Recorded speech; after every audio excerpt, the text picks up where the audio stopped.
It is February, which means F1 returns this month with preseason testing and PR stuff, so what better time than now to reveal my predictions for 2025? Every F1 YouTuber does these, so I thought I should milk the cow too before everyone else comes along after preseason testing. And oh yeah, if you couldn't tell, these predictions are being made before preseason, so when they are inevitably proven wrong immediately, you all can laugh at me for my stupidity. Anyways, these are pretty straightforward, so let me explain how things are gonna go. I will predict some categories that are specific before going on to predict how I think the standings will look for the drivers and the teams. So that's pretty much it. So make sure to join the Discord for good fun and subscribe if you are new if you cannot wait for 2025. So enough yapping, and here are my 2025 predictions for F1. Let's start with my specific categories, and I have 7 of them, so let's begin quickly. Firstly, who do I think will be the F3 champion of 2025? Well, for F3 in 2025, we have many promising youngsters who hope to make an impact. We have many drivers like James Wharton, Nicholas Solov, Hugo, I cannot pronounce his last name, and many more. However, I think the F3 2025 world champion will be Tuukka Taponen. Real ones know. This kid has shown massive pace since entering cars in 2023, and his karting record is mighty impressive too. I think there will be a title fight like always in the series, and it will get close in my opinion, but whoever the opponent is, I don't think they'll beat him. So again, Tuukka Taponen will be the F3 champion of 2025. You heard it here first. Now for the F2 champion of 2025, and here, I think the answer is a bit more clear to me at least. Now, right off the bat, I want to list off some championship contenders. For the title, it will either come down to Ritomo Miyata, Dino Beganovic, Pepe Marti, or Arvin Lindblad, and I think the championship winner from these 4 will be, in my wholeheartedly honest opinion, Dino Beganovic. My heart wanted to say Ritomo Miyata, but I already feel some sort of curse energy with him, so I'm just gonna go with Beganovic. Will he be the fastest? Probably not, but I think he will squeak out the win by simply keeping calm and focused and letting the competition take each other out, which is kind of similar to what he did in F3 last year.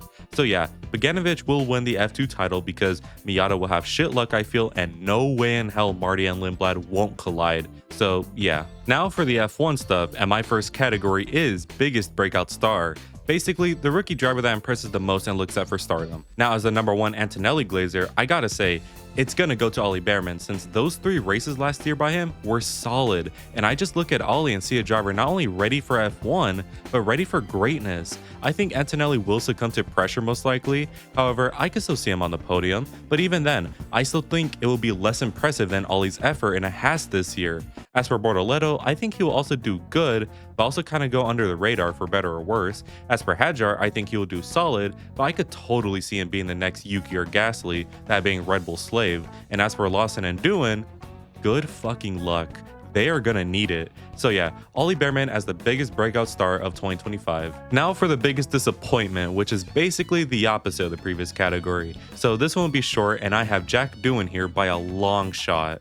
Look, it's kind of clear that Alpine don't want this guy anymore, and I think they're just going to subject him to a lot of torture to the point where he's doing badly every single weekend. Then they'll use that as their scapegoat and kick him out for Colapinto. It really sucks, man, since Doohan is not a bad driver. Sure, he's not Behrman or Antonelli level, but he's not bad, and all this media talk of him losing his seat in -5 races has got to suck major butt. So yeah, Jack Doohan as the biggest disappointment of 2025. Now for the closest teammates in the season, and I think it will for better or worse be Lewis Hamilton and Charles Leclerc. This can be a huge blessing if these two keep calm and work together, since I would imagine they'd be pretty unstoppable. However, this can also be a huge curse if these two butt heads all season long and compromise the team more than help the team. As a Ferrari fan, I am obviously praying for the former, but I think the latter is just as likely to happen. So yeah, Ferrari boys as the closest teammates for 2025. And of course, we have the furthest teammates for 2025,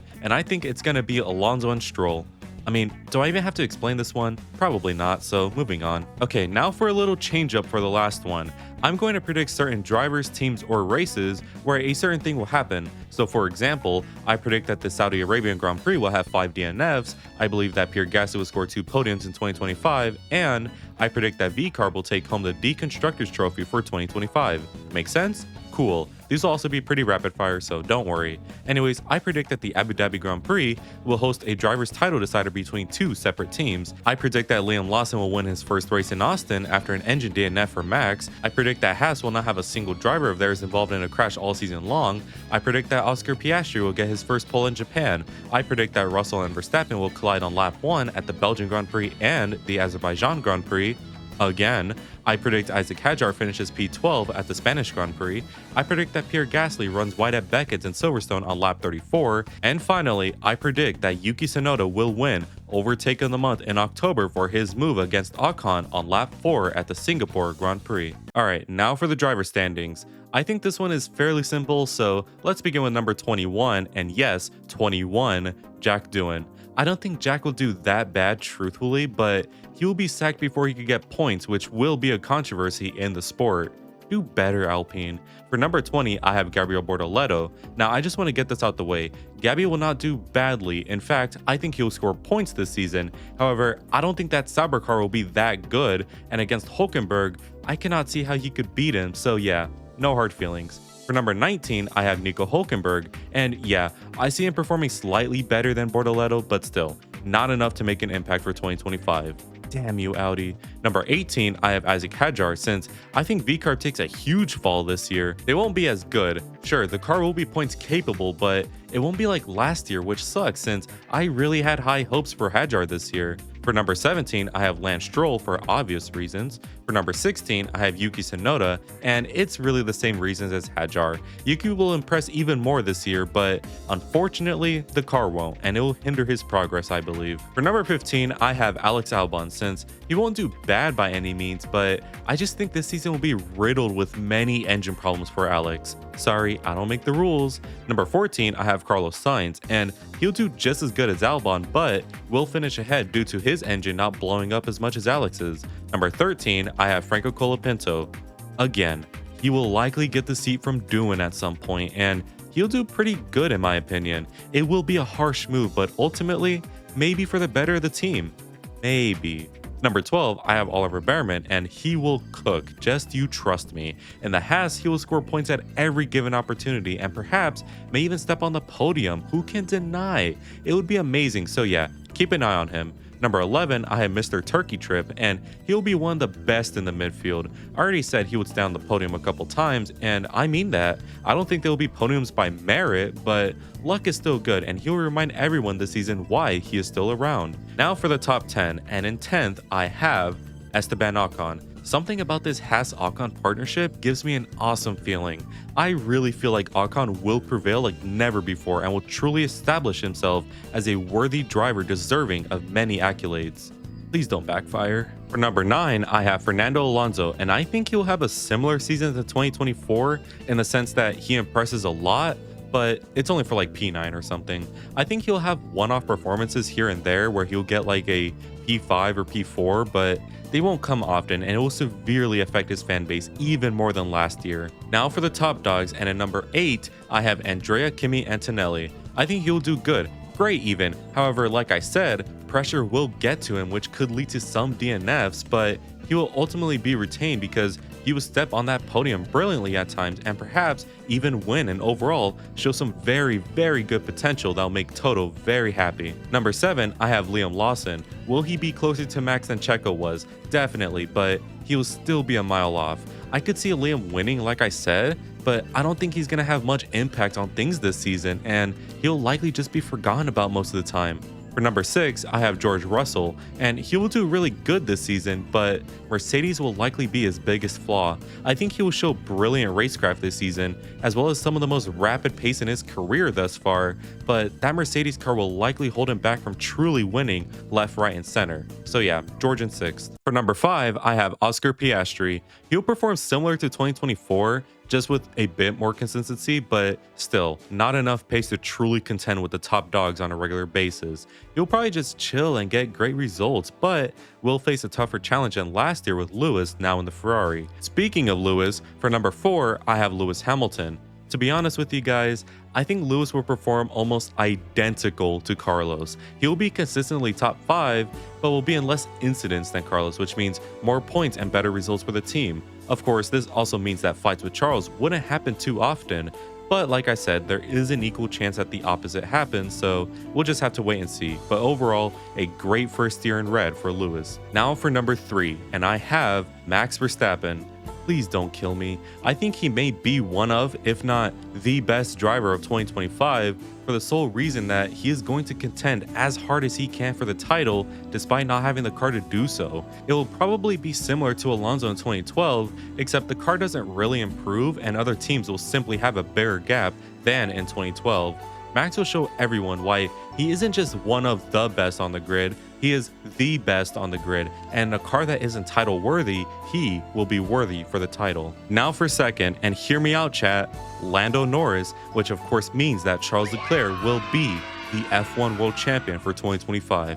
Lando will genuinely fight all the way for the title and get very close to winning it, but I think the terrorism of Verstappen and the passive-aggressive driving from Charles will hinder him Mexico 2024 style and ultimately ruin his chances. It will be a fantastic effort, but after seeing Charles in 2024, I am convinced he will win the title for 2025. Charles entered a new state of mind last season, and normally, after a few bad races, he would ball up and completely check out for the entire rest of the season, but last year was not the case. Most of his shit results genuinely were down to bad luck, and even the ones that weren't, I feel like he just won't repeat.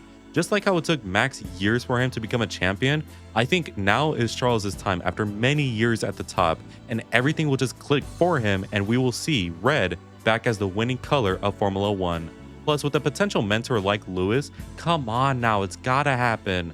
Also, it'd be better for the fandom as a whole since I would imagine if Lando won it, things are probably gonna look like this. Come on, baby, bring it out. Bring out the piston cup. Ka-chika, ka-chika. Yeah! Now that's what I'm talking about. Hey, how come the only one celebrating is me? Huh? So yeah, basically, this year is our year. Okay, now for the constructors, and this one will be quick since if you paid attention, this one is kinda obvious and easy. So yeah, let's begin. 10th, I have Sauber since they won't improve that much, but will at least score some points here and there. For 9th, I have VCarb and they will suck because the car sucks and the drivers may crash a bit too. For 8th, I have Williams. Trust me, they improved, but not by much. For 7th, I have Aston Martin, and it will be a close fight with Haas and Alpine, but they will be the losers of that battle thanks to our very beloved Nepo baby. For 6th, I have Alpine, and they will fight really well, but will simply lose fair and square to number 5, which is Haas. Haas will be mighty impressive with their driver pairing and their trackside team, which will lead to an amazing season for the tool manufacturers. For number 4, I have Mercedes again, but they will be closer, much closer to Red Bull this time. For number 3, I have Red Bull again, but they will be further, much further from McLaren and Ferrari this time. For number 2, I have McLaren, who narrowly missed out on first, which is of course Ferrari. Both titles are coming home. Cry about it if you want, loser. So those are my predictions for the 2025 F1 season. I got nothing else to add other than cry harder if you disagree, and to all my delusional Ferrari fans, rejoice, for this year is our year. Anyways, I want to give a quick shout out to all members of the vlog for their continued support. And remember, if you want to see videos early and get some more cool benefits, make sure to join it since it also really helps me out. Anyways, if you enjoyed today's video, don't forget to like and subscribe for better content, and make sure to let me know in the comments what you think. And as always, have an amazing day. Good weather for the duck.